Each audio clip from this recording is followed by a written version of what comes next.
Semenjak itu, ayahmu selalu... Dalam sebuah masa ketika keagungan kerajaan dan tradisi masih memegang kendali penuh atas kehidupan, Empu Mahashura, seorang tokoh terhormat dan bijaksana, mulai kehilangan arah hidupnya karena pesona cinta yang datang dari Nila Saroya, seorang wanita muda yang ia yakini mampu memberikannya keturunan laki-laki. Pesona ini perlahan mengaburkan cinta dan tanggung jawabnya terhadap istri serta keluarganya. Bahkan, ketika sang istri menghadapi tuduhan keji, Empu Mahashura tak lagi peduli, tenggelam dalam bayang-bayang janji manis yang ditawarkan oleh Nila Saroya. Atas nama Raja, Nyai kami tangkap. Apa salah saya? Nyai telah dituduh melakukan perselingkuhan. Bohong! Saya tidak pernah melakukan perbuatan hina itu. Nyai bisa menjawab semuanya di hadapan Adiyaksa. Jalan! Ayo!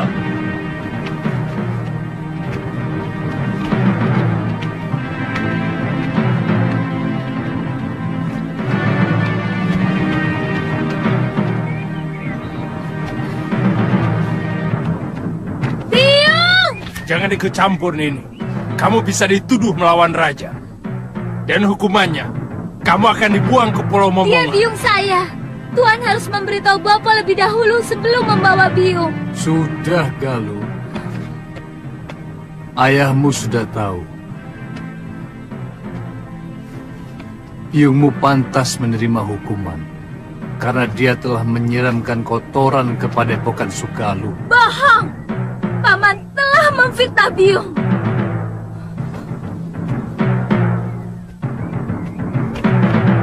Biung, jangan pergi, Biung. Biar Galuh. Biar pamanmu dan perempuan itu puas. Dari dulu kamu memang belum puas memfitnah aku, Darpa. Bawa dia. Jalan! Ayo! Jalan! Ayo, jalan! Bawa lelaki durjana itu kemari.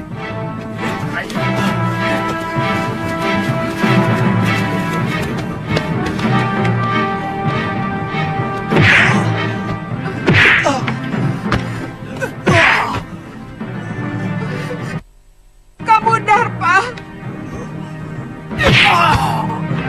Kamu telah menyiksa orang yang tidak berdosa.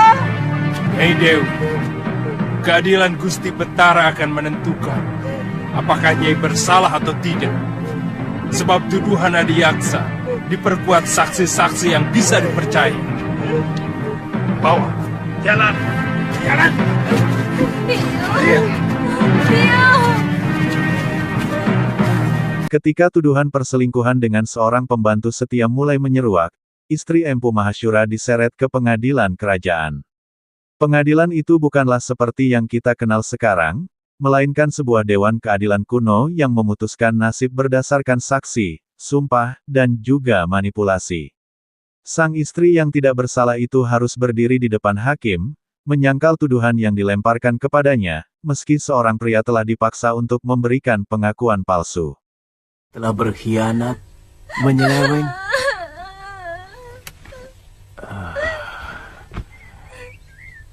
Mestinya Bopo yang menghukum biungmu dan gendaknya. Dan menurut undang-undang, Bopo jugalah yang harus menikamkan keris ke jantung Gramia dan juga biungmu. Kenapa tidak Bopo lakukan? Galuh,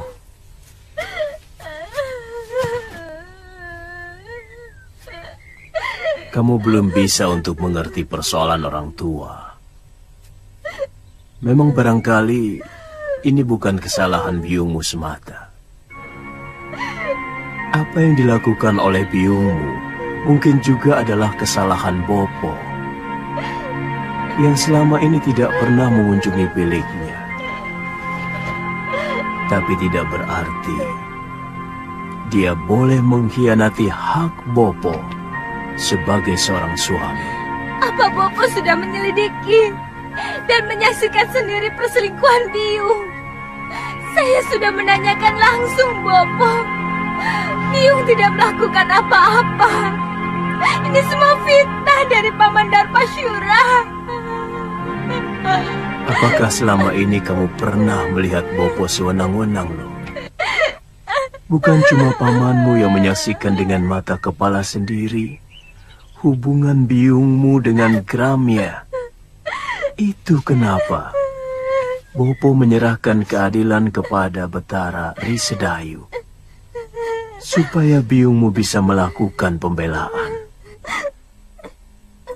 Kalau memang dia benar.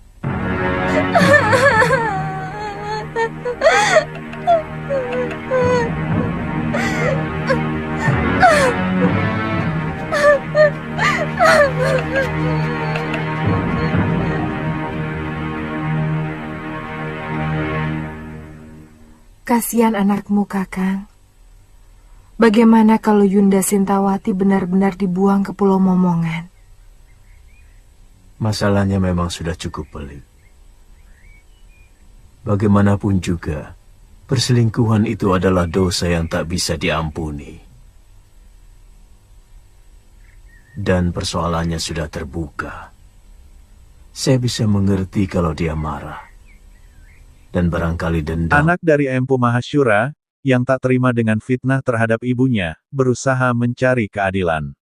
Ia mendatangi ayahandanya dengan hati yang penuh harap, namun harapan itu sirna ketika sang ayah tak lagi memperhatikan keluarga lamanya, sepenuhnya terpikat oleh Nila Saroya.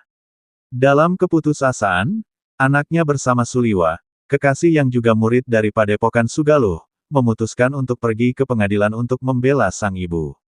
Dalam tangis dan doa, mereka menyusun keberanian untuk melawan ketidakadilan yang melingkupi mereka. Ayo. Untuk mempengaruhi murid-murid Padepokan Sugaluh. Untuk menjadi tukang pukul mereka. Tapi Bopo selalu menolak. Kenapa? Tindakan para Tumenggung dan para Demang negeri Sedayu sangat kejam kepada rakyat. Dan dengan menyingkirkan Biung, maka Paman Darpasyura akan lebih leluasa untuk mempengaruhi Bopo. Saya tidak merasa melakukan perbuatan tercela itu. Kalau saya dekat dengan Gramia, karena dialah orang satu-satunya yang mengerti perasaan saya. Karena dia kekasihmu, bukan?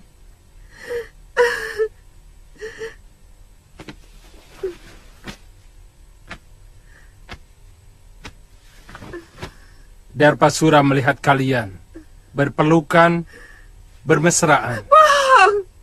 Itu fitnah, Tuan Adiaksa. Kami tidak pernah melakukan perbuatan serendah itu. Tapi Gramia sudah mengakui perbuatannya.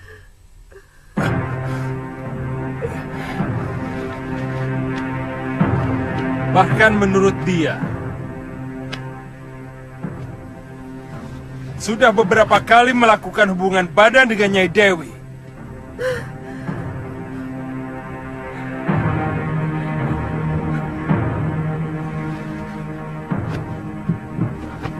Hamba dipaksa untuk mengakui semua perbuatan yang tidak pernah hamba lakukan, Gusti Adiaksa. Katakan, siapa yang telah memaksamu, Gramya?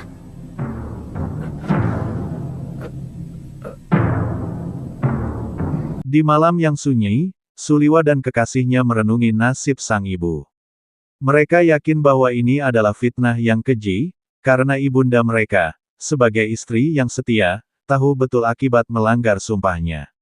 Suliwa, dengan tekad yang membara, berjanji untuk membebaskan nama baik sang ibu, meskipun itu berarti menghadapi ancaman besar. Karena dipaksa oleh...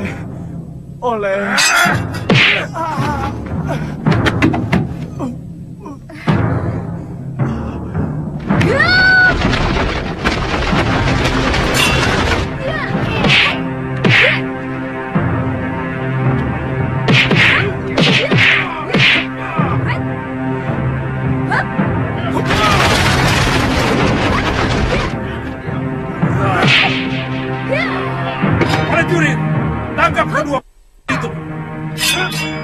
Buang ke Pulau Momongan. Tidak.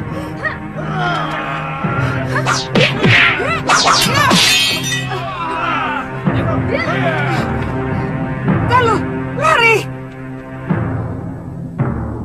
Cepat.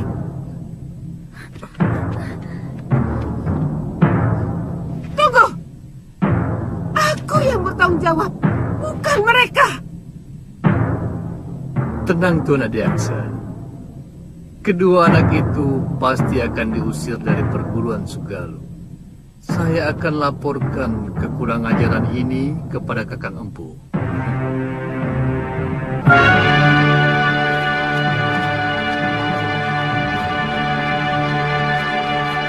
Semakin jelas bahwa Paman Darpasyura berkomplot dengan Tuan Adiaksa mau mencelakakan Biung. Saya juga curiga Nila Saroya juga terlibat dalam hal ini. Ini pasti persekongkolan untuk menghancurkan Padepokan Sugalu. Apa yang harus kita lakukan? Kita tidak mungkin kembali ke Padepokan. Bopo pasti akan menghukum kita. Barangkali dengan hukuman yang lebih berat daripada hukuman Adiaksa. Karena kita telah dianggap membuat aib bagi perguruan. Jadi? Kita ke Pulau Momongan. Mungkin Biung dibuang ke sana belum tentu bersalah. Karena pengadilan itu hanya pura-pura. Supaya kelihatannya ada keadilan di negeri ini. Padahal, semuanya omong kosong.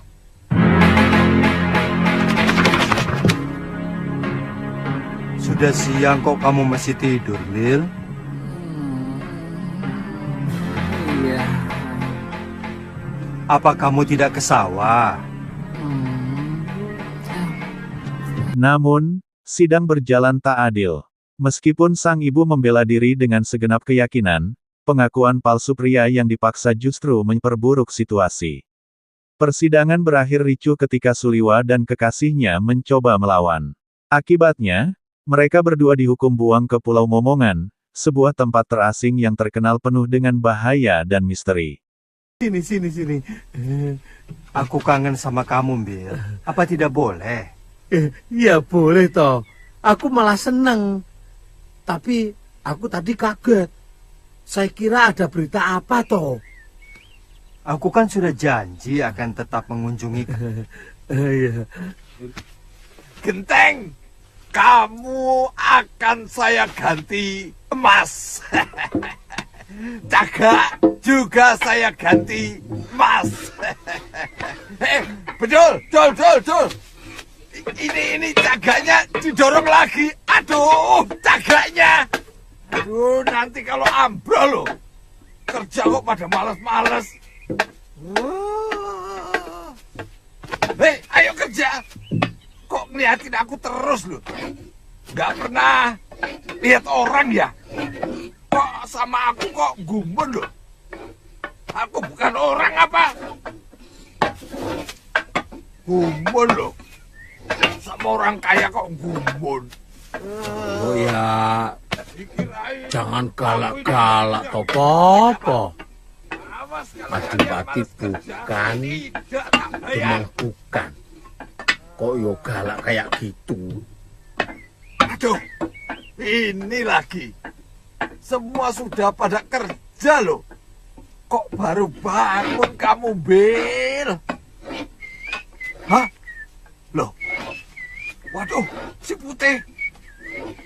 Si Putih kok di sini lagi ya? Wah, bahaya ini. Kalau sampai ketahuan sama Gusti Putri, kamu bisa dihukum. Kan janjinya setiap bulan aku boleh ketemu sama si Putih. Sekarang sudah 6 bulan. Baru ketemu ya, Tia. Tapi mau kemana? Bil, sini toh. Tak beritahu. Ini. Iya, tapi jangan pergi. Iya, tapi jangan digeret toh, Po. Habis kamu mau pergi kok. Tidak boleh keluar rumah. Hah? Ini berbahaya. Tidak perlu kamu memamerkan si Putih di tempat umum. Karena semua orang itu sudah pada tahu bahwa si Putih itu burung kesayangan Gusti Dewi. Iya, tapi Omongan bapakmu itu benar, Bil. Lebih baik kamu di rumah saja. begitu ya. Iya. Ya wis lah.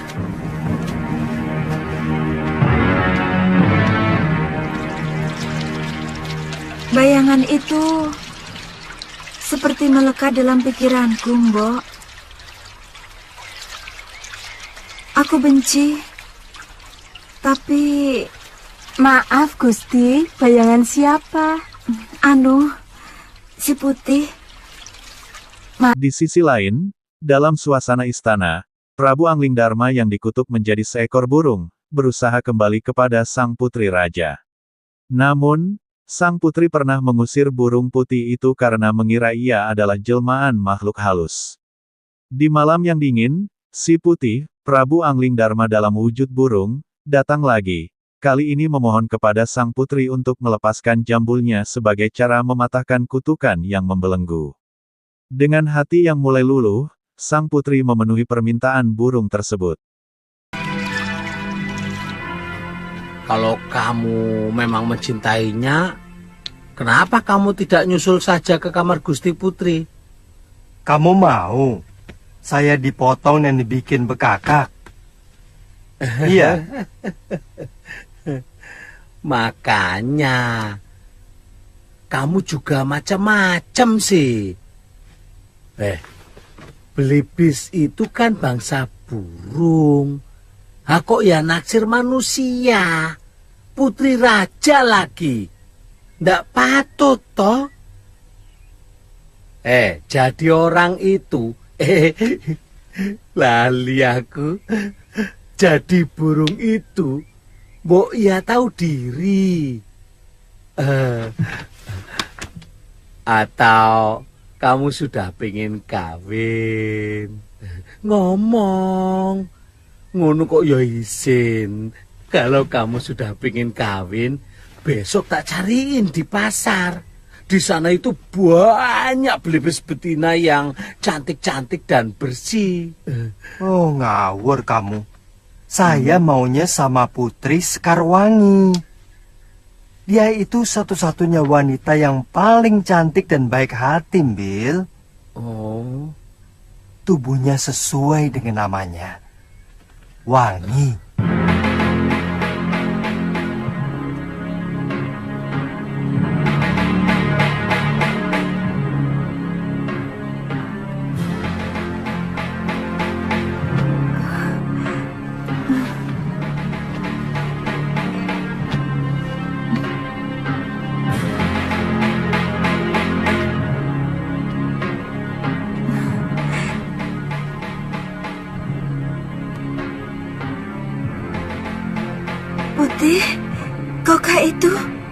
Benar, Gusti. Apakah Gusti masih marah kepada hamba? Ketika kutukan terpecahkan, Prabu Anglingdarma kembali ke wujud aslinya. Ia menjelaskan apa yang telah terjadi, mengungkapkan rahasia yang ia pendam selama ini. Sang putri yang semula ketakutan mulai memahami kebenaran dan merasakan benih-benih cinta tumbuh dalam hatinya. Dalam keheningan malam, Prabu Anglingdarma memeluk sang putri, mengukuhkan awal dari sebuah hubungan yang kelak mengubah nasib mereka berdua. Begitulah, cinta, dendam, dan pengorbanan bersimpul dalam sebuah kisah yang tak lekang oleh waktu. Sebuah cerita yang mengajarkan bahwa keadilan, meski sering tertunda, akan menemukan jalannya di tengah badai kehidupan.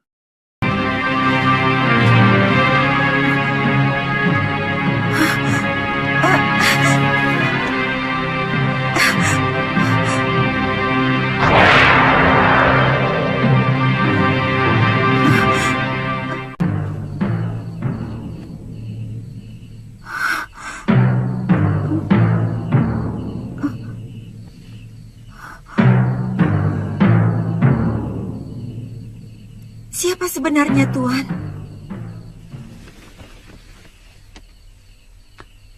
Hamba Anglingdarma, Gusti Dewi. Anglingdarma, Sang Prabu Malwapati? Paduka telah mempermainkan hamba selama ini. Tidak, Gusti Dewi.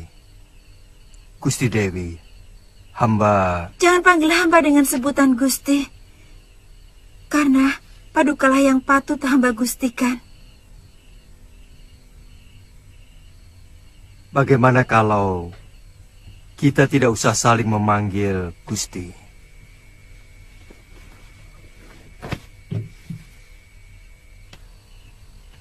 Lebih baik sementara waktu saya akan tetap berwujud belibis. Dengan jambul. Dewi telah mengetahui siapa saya. Besok saya harus meninggalkan negeri ini. Saya harus menyelesaikan tugas saya yang belum selesai. Tuan akan mempermainkan hamba lagi? Pada saatnya saya akan kembali kemari, Dinda Dewi. Setelah tugas pengembaraan saya selesai.